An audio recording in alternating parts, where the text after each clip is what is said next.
Q. Es que sin Q, papi. Corta.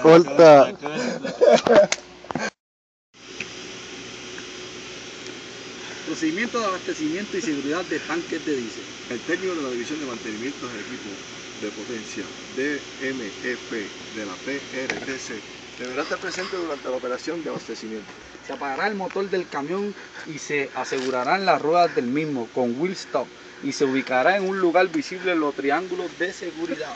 Antes de comenzar la operación, el operador del camión y el técnico de la DMEP de la PRT verificará el plan de emergencia, ubicarán el sitio del equipo para combatir derrames. El técnico de la DMEP cotejará el nivel de combustible de diésel de tanque de receptor para estimar el galonaje que falta. Se conectarán las mangas del tanque de abastecimiento al punto de conexión de tanque receptor. Una vez se abran las válvulas y comience la transferencia del combustible, el técnico de la DMEP y el operador del camión no se apartarán del lugar. Se cotejará que no haya fugas de combustible diésel ni escapes en las mangas y conexiones.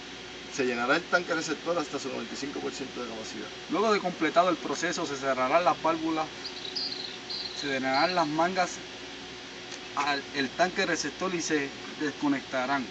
Se cerrarán las tapas de lleno del tanque receptor y se recogerá el equipo. De ocurrir un derrame durante el proceso, activar el plan de emergencia y se llamará al centro del control de la PRT 792-8484 para más información, para notificar el accidente. Bueno amigos, no hay tiempo para más. Con el favor de Dios, que tengan todos muy buenas tardes. Seguimos en el estudio.